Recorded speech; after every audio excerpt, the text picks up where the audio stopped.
La legge d'attrazione è sempre attiva fin dal momento della nostra nascita. Che ne siate consapevoli o meno non fa differenza. La vita che avete intorno in questo momento è stata creata dalla vostra mente e dalle vostre azioni, sia in maniera consapevole che in maniera inconsapevole. Salve a tutti! Con questo video cercherò di creare un percorso guidato a prova di zucche dure. Se qualcuno avesse dato a me questo schema quando iniziai a praticare la legge di risonanza in maniera consapevole, probabilmente avrei risparmiato del tempo, anche se devo dire che gli errori che ho fatto in passato hanno creato in parte la persona che sono diventata adesso. Iniziamo subito facendo una domanda a noi stessi. Perché voglio utilizzare consapevolmente la legge d'attrazione? Le risposte potenzialmente sono centinaia, ma raggrupperò tutto in 2 schemi pratici. 1. Mi manca qualcosa. 2. Voglio imparare qualcosa di nuovo. Posso quasi essere sicuro che un buon 95% delle persone che iniziano ad affacciarsi alla legge d'attrazione lo fanno perché hanno qualche mancanza: soldi, amore, salute o altro. Il primo passo che tutti facciamo o abbiamo fatto è sicuramente quello di chiedere all'universo quello che desideriamo. Naturalmente parto dal presupposto che sappiate già come funziona questa procedura, altrimenti in descrizione ci saranno dei video utili a capire questo primo passaggio. La situazione migliore è quella di ricevere al primo tentativo tutto quello che avete richiesto al beneamato universo. Quando la persona si avvicina alla legge d'attrazione per pura curiosità o perché vuole aumentare le proprie conoscenze, sarà molto probabile che la sua richiesta venga esaudita in maniera naturale e veloce, in quanto lo spirito del richiedente non è martellato da tutte quelle mancanze del caso. Chi riesce con facilità a cambiare i propri sentimenti e i propri pensieri, guidandoli in maniera corretta, riuscirà ad ottenere tutto il desiderato. Mentre, se negli anni si sono formate credenze limitanti, ci sarà da lavorare più o meno intensamente sulla propria persona prima di ottenere quello che si desidera.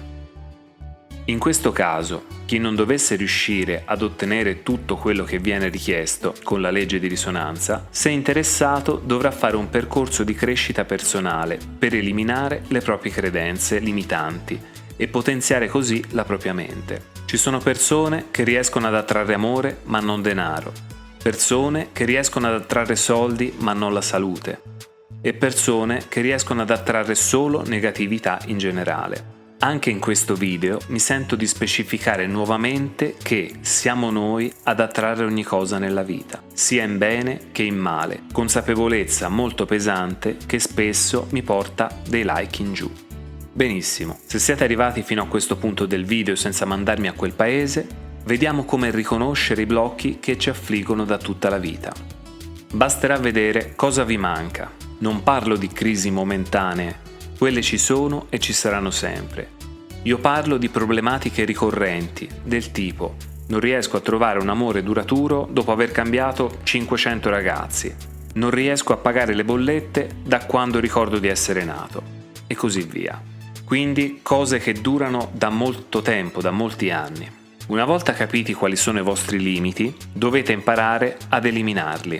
Su questo canale potete usufruire di numerosi mantra, affermazioni positive e messaggi subliminali.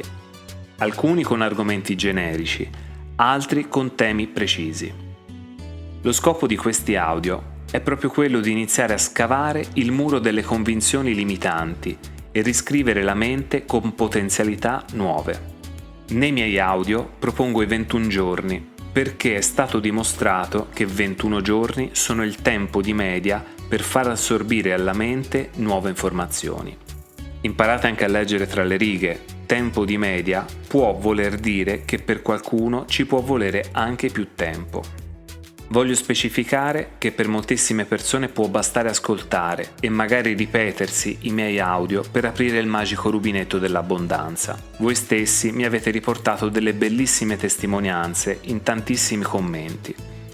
Ma cambiare una vita intera con un audio o 2 non è sempre possibile. Le credenze limitanti, sommate alla vita quotidiana, allo stress, a tutte le schifezze che giornalmente escono dalle televisioni, scrivono le nostre menti. Quindi serve costantemente un aiuto per fare pulizia mentale. Un altro modo favoloso di pulire il nostro subconscio da moltissime schifezze passate è quello di fare un bel percorso sul perdono. Imparare a perdonare e perdonarsi aiuterà a modificare positivamente molte credenze limitanti. Subire un torto e non averlo risolto porterà un blocco immenso in molti settori della vita. Quindi conviene sempre imparare l'arte del perdono. Ricordo anche che se l'automiglioramento non dovesse avere troppo successo, ci sono degli specialisti che possono venire in nostro aiuto. Counselor, psicoterapeuti, naturopati, praticanti di Reiki e Theta Healing e altri ancora. Avere un professionista valido che possa fare un quadro della situazione può aiutare moltissimo, visto che ci sono dettagli che per noi sono banali, ma che per un occhio esperto potrebbero risultare nodi da sciogliere. Come ultima mossa, se non venite a capo di tutti i vostri guai, potreste scavare ancora più a fondo, cercando se karmicamente ci fossero stati dei guai che in qualche modo si stanno ripresentando. In questo caso vi potreste rivolgere a chi lavora con le costellazioni familiari. Queste pratiche appena descritte servono a modificare le credenze negative per la vostra persona, sostituendole con conoscenze migliori. Ricordo però che oltre a lavorare con la mente si dovrà anche modificarsi nei comportamenti, evitando tutte quelle ripetizioni che sappiamo danneggiarci. Un pochino come ragazzi che si fanno disintossicare perché capiscono che la vita può essere migliore. E una volta usciti dalla comunità devono avere la forza iniziale di non ricadere nelle vecchie abitudini. Se ci sono situazioni che non ci piacciono, dovremo imparare a gestirle in maniera migliore. Altrimenti si riscriveranno nuove credenze limitanti sopra a quelle positive appena inserite. A questo punto, quando sarete ricostruiti a dovere, il chiedere della legge dell'attrazione sarà solamente un'opzione piacevole da sperimentare, perché via via che la vostra mente lavorerà per migliorarsi, vi succederanno cose già positive che potenzialmente risolveranno i problemi iniziali, dimostrando anche così che la legge d'attrazione funziona in qualsiasi momento della vostra vita, che lo vogliate o meno, che lo sappiate o no. Il chiedere, quando sarete mentalmente puliti e positivi, diventerà un concetto obsoleto, visto che starete vibrando già nella direzione dei vostri desideri. Io vi auguro una buona vita a tutti.